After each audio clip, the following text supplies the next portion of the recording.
Hola Bostero, en este video te contaré cuáles son los nombres más importantes que están sonando para el mercado de junio en Boca. El mercado fuerte será a mediados de año.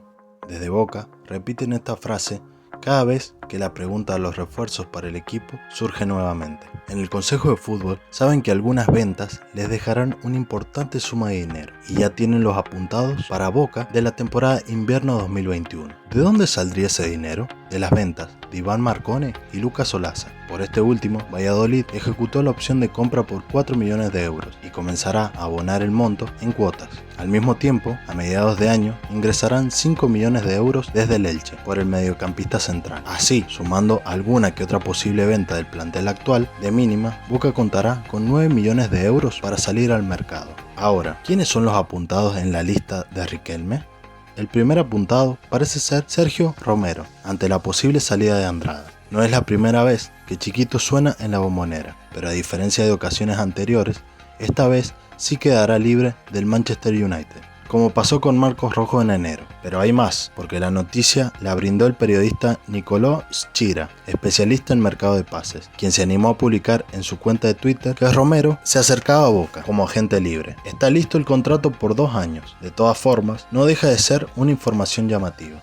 El segundo apuntado sería Edinson Cavani. Sabido es que el uruguayo es una debilidad del Consejo de Fútbol. Ya desde hace varios mercados que en Bransen 805 se relamen con la posibilidad de contar con el atacante, y con su futuro en Manchester United rodeado de incógnitas, junio parece ser el momento en el que el sueño se cumpla. Lo bueno de su llegada es que sería en condición de libre. De esta manera, el esfuerzo por parte de Boca estará en lo contractual. El otro apuntado es Lucas Torreira. Aseguran que el Arsenal está dispuesto a negociar un préstamo. La figura internacional había manifestado sus deseos de sumarse al Xeneize. Me muero por jugar en Boca, declaró el mediocampista, que actualmente milita en el Atlético Madrid. El Xeneize parece haber movido su primera ficha, al menos así lo confirmó el uruguayo en el programa de TV polideportivo de su país. Riquelme me llamó después de la entrevista. La llegada de la figura internacional podría provocar una gran expectativa. El Xeneize rompería el mercado con la estrella que quiere jerarquizar a un plantel que tiene como máxima obsesión la Copa Libertadores. Al mediocampista todavía le quedan 2 años de contrato, pero su destino podría teñirse de azul y oro. Los británicos pretenden recuperar gran parte de los 35 millones de dólares que desembolsaron en su pase a la Sampdoria a mediados de 2018, pero una cesión podría servir para que el futbolista se cotice en un año que tendrá como vidriera la Copa América. La ficha de un jugador de su talla, por su corta edad, está bien cotizada en el viejo continente. Se especula que por él podrían llegar a pagar 26 millones de dólares. La cifra es imposible para Boca. Un préstamo sin cargo y sin opción de compra parece ser algo más factible. Por allí está enfocada la ingeniería Xeneize para que el sueño del jugador y del club se transforme en realidad. Otro apuntado es Mikel Estrada. La inesperada y grave lesión que sufrió Eduardo Salvio habilitó a que Boca solicite un cupo de emergencia para realizar una incorporación. Allí, en lugar de buscar un volante extremo que pueda suplir la ausencia del Toto, el Xeneize se inclinó por buscar un delantero central y llenar un vacío que al día de hoy sigue presente, el del atacante goleador y confiable. Allí apareció Mikel Estrada, delantero del Toluca. El ecuatoriano sonó fuerte y Boca hizo ofrecimientos por su ficha y hasta por una cesión, pero las pretensiones de los mexicanos siempre estuvieron lejos de lo que Boca estaba dispuesto a ofrecer, por lo que su llegada se truncó. Ahora, a mediados de año, el pase podría volver a tomar fuerza. Por otro lado, tenemos a Gary Medel.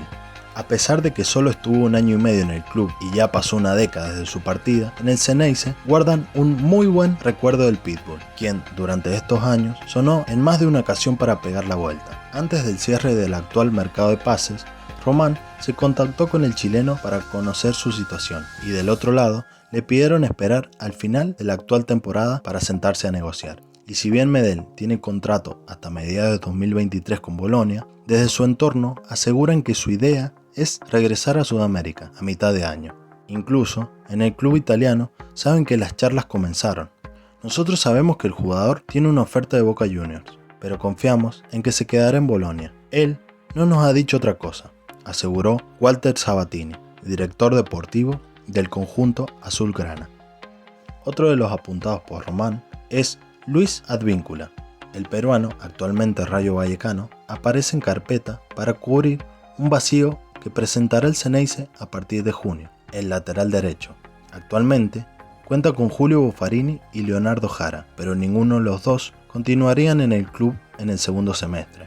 Internacional con Perú desde el 2010 y 10º jugador con mayor cantidad de presencia en la selección, Advíncula sería un refuerzo con mucha experiencia y con conocimientos del fútbol argentino, luego de su estadía en Newell's en 2016. Por último tenemos a Edwin Cardona. Si bien el préstamo del colombiano, cuyo pase es propiedad solo de Tijuana, finaliza en diciembre, en Boca no quieren saber nada con perder a quien es la mayor fuente de buen fútbol que presenta el plantel, junto con Carlos Tevez. Así, el Consejo de Fútbol ya comenzó las negociaciones con el conjunto mexicano para hacerse con la totalidad de la ficha del actual futbolista del plantel. Al momento de confirmar el retorno de Cardona a Boca en 2020, en el club anunciaron que su cesión sería sin cargo y con una opción de compra cuyo monto no trascendió. Dicho monto sería bastante elevado, por lo que en el Consejo de Fútbol comenzaron a moverse para intentar firmar su compra a mediados de año, por una cifra considerablemente menor. De todos modos, todo parece indicar que el grueso de los ingresos por las ventas se destinarán a la compra del pase del colombiano. Eso fue todo por hoy. Si te gustó, dale like y compartilo. Además, suscríbete para no perderte nada. Ahora sí, nos vemos en la próxima.